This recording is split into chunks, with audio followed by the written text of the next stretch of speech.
but God stopped them. And what we're showing on this program is that Islam veers off all the way, wholehearted acceptance of paganism, and Muslims just think it's okay because Muhammad did it. But go ahead and continue your point. Yeah, I'm a practicing Muslim. I'm practicing, thanks to Allah, I am a practicing Muslim. Jesus came and dealt with the Pharisees and the Sadducees. What the Pharisees and Sadducees did is they were all about money, and they made God seem like an all-hating person. They made God seem like that. Now, Jesus came to let them know he's all-loving, all-caring, okay? So he was the last prophet. We believe he was the last prophet in the line of Judea. That's why Muhammad came from the other side. He came in the land of Arabia, where there's so much miracles involved with Prophet Muhammad that it's so funny how you're bashing him. Islam is 1.7 billion. It's strong. No matter how much you put the show on, it's going to grow. It's the fastest growing religion in the world. Omar, can you hold on, Omar? We got to go to a break. Omar, hold the thought. Stay on the line. We got to go to a break. Don't leave. All right, ladies and gentlemen, we'll have a break and we will be back.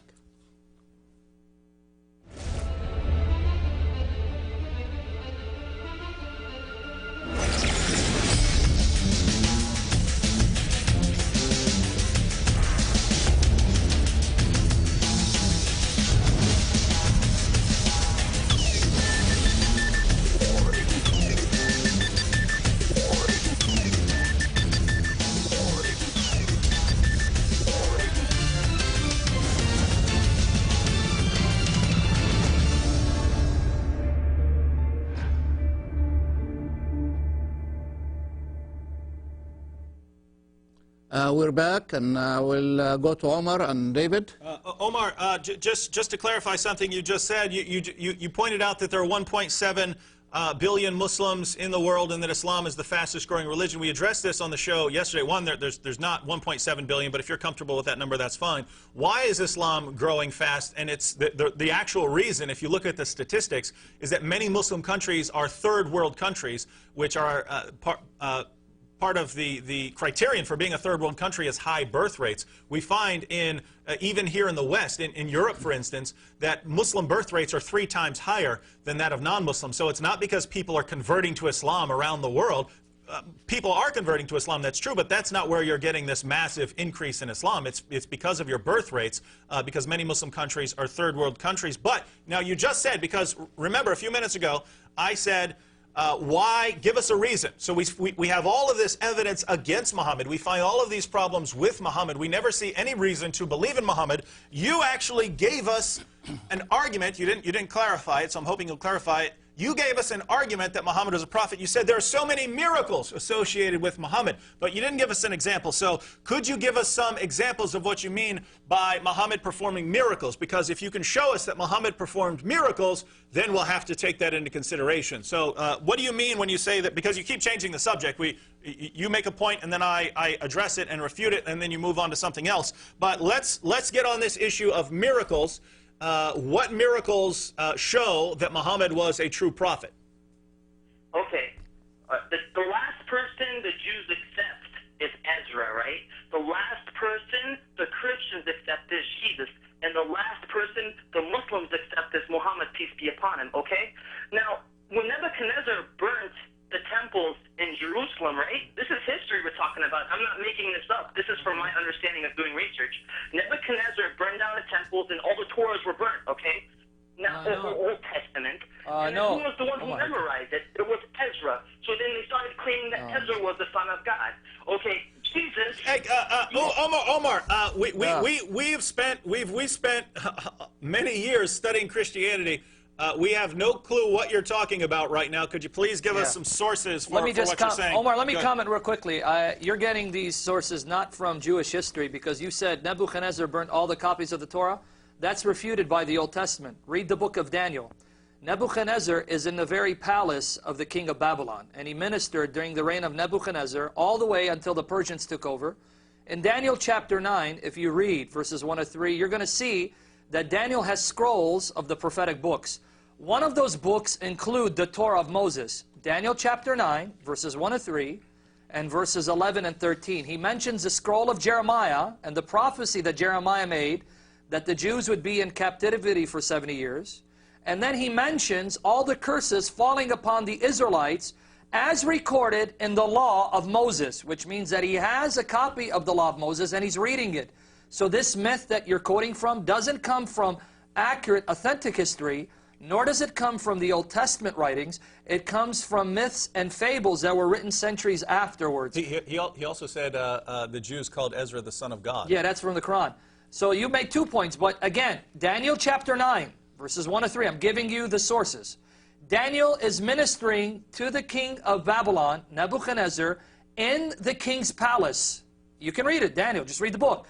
Daniel 9, verses 1 to 3, and verses 11 and 13, he makes reference to the law of Moses, as well as the book of Jeremiah, or the scroll of Jeremiah. And in Daniel 9, it's written after the Persians have conquered and defeated the Babylonians. So how could you say Nebuchadnezzar burnt all the copies of the Torah when Daniel has a copy of the Torah in Babylon as he's ministering during the reign of Nebuchadnezzar all the way till the reigns of the Persian kings? I don't get it. I'm not a scholar. You're thinking, look, I'm only 19 years old and I'm doing my research. Good. To find Praise truth. God. Okay, well, Praise God.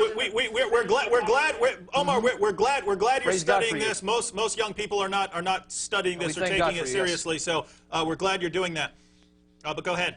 Yes. We're not knocking you, by the way. I'm not a scholar. You're trying to, you know what I mean? Like, the beautiful verse in Proverbs that says, how much better to get wisdom than gold? Amen. What is wisdom? Wisdom seeking truth and finding it. We agree, we agree. Scriptures, and I don't deny nothing. And you know what? You keep cutting me off.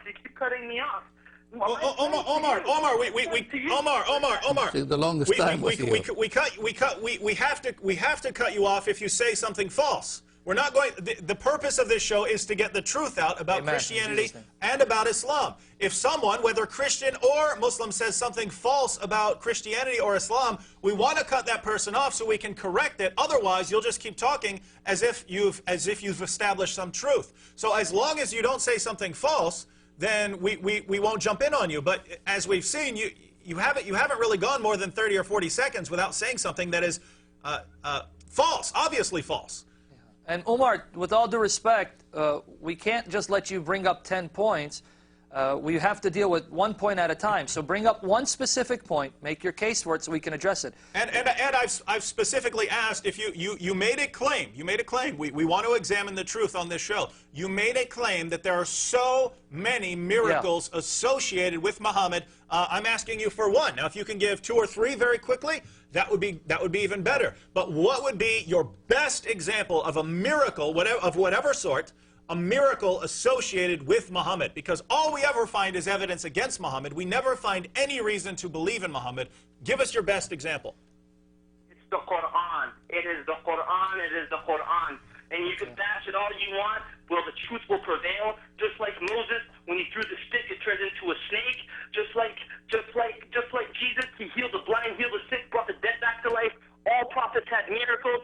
Solomon was able to bend metal. He was able to bend iron. They all had miracles. And the final miracle is the Quran. And you believe, Omar, don't cut him off. I don't want to lose him.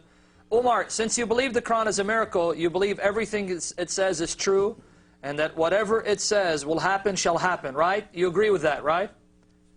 Is he on? 64 years after Christ, the great fire of Rome happened, and what happened? It was blamed on Christians. They took the Christians. Okay. Omar, we don't want to have to cut you off. If you're not going to listen, you're getting emotional, we're going to have to cut it off. You said the Quran is a miracle, therefore you believe whatever the Quran says will happen, must happen. That's I'm correct to assume that. Well, if you were watching last night's program, and I can't go back because we're dealing with another subject, according to your Quran, it says the followers of Christ would prevail from the time of Christ's ascension till the day of resurrection. Chapter 3, verse 55 of the Quran. Chapter 61, verse 14 says, Allah promised Jesus that his followers, from the time Jesus was taken to heaven, would dominate and be uppermost till the day of resurrection. And 61:14 shows that Allah actually